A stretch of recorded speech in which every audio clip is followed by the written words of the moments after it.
It's unprecedented in our history. It inspired me. I was a little Canadian kid. I watched those guys do that thing. I was amazed. It changed what I wanted to do with my life.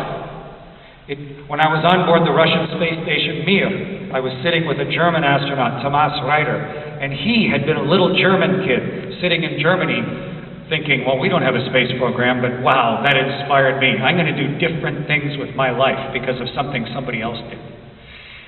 So the act of landing on the moon was enormously important in human history.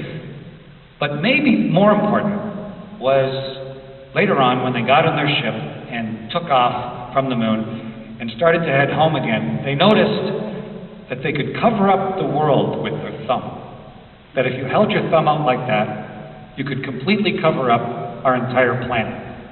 And for maybe the first time in history, the Apollo astronauts, Neil and Mike and Buzz and the other 8 or 9 people that went there, they gave us a perspective on our world that we've never had before. That it is one place in the universe. One small, discrete, beautiful, extremely rare place where we all live, all of us. It's not a million places, it's one. And we've never really seen the world that way before. Everybody sees the world in the place that they grew up. And the rest of the world is just somewhere else.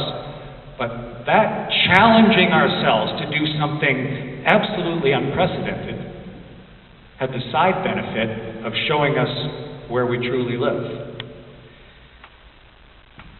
In orbit right now, there are 3 people that aren't living on the Earth. There's Kate and Anatoly and Takuya.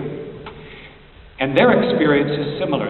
Just as the rest of us here in blue suits have done, they go around the world 16 times a day. They go overhead of Austria, and 40 minutes later, they're over Australia.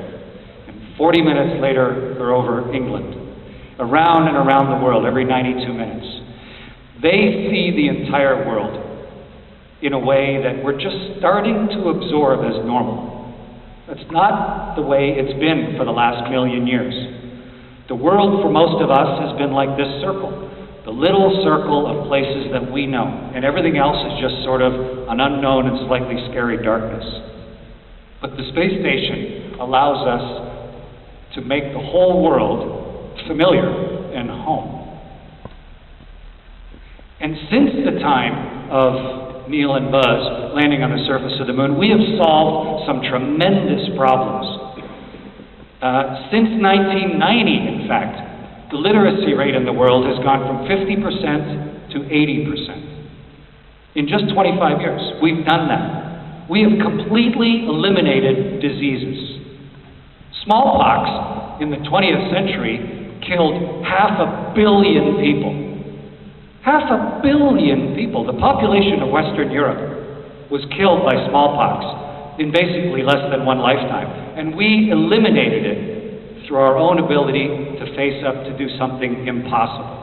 Through our vision of something that is bigger than ourselves. The recognition that if we can work together to do something, we can accomplish amazing things. We've dropped the level of child mortality down to a level that's never been in history.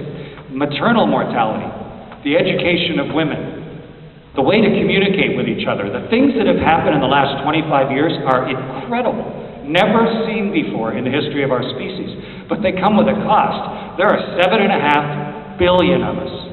We cover most of the habitable areas of the whole world. And we've been riding a tremendous wave of invention, powered by fossil fuels ever since the start of the Industrial Revolution. But like all waves, it eventually breaks. And we are faced with a really serious problem right now. If we want 7.5 billion people to have the same standard of living that we all have in this room, something has to radically change. We can't do it with the technology that exists right now. We absolutely have to change. We are faced with an impossible situation. But when you see the world as one place, it's maybe a little different. And we've solved impossible problems before. And the trouble is that the smartest person on earth, the Einsteins that are out there right now, still have a pretty reasonable chance of dying young, poorly fed, and uneducated. Because still there's a significant portion of the world that lives in very primitive conditions.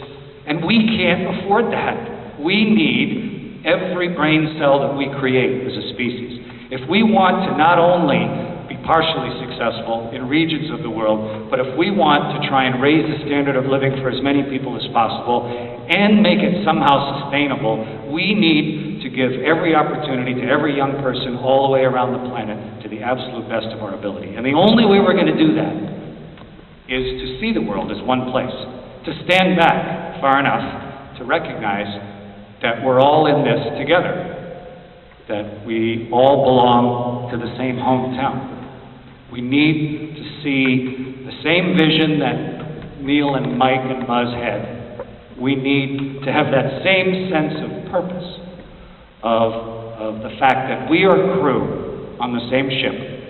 We are facing the same problem, and we need to promote and nurture the ability that exists within us all to try and face up to and accomplish the impossible.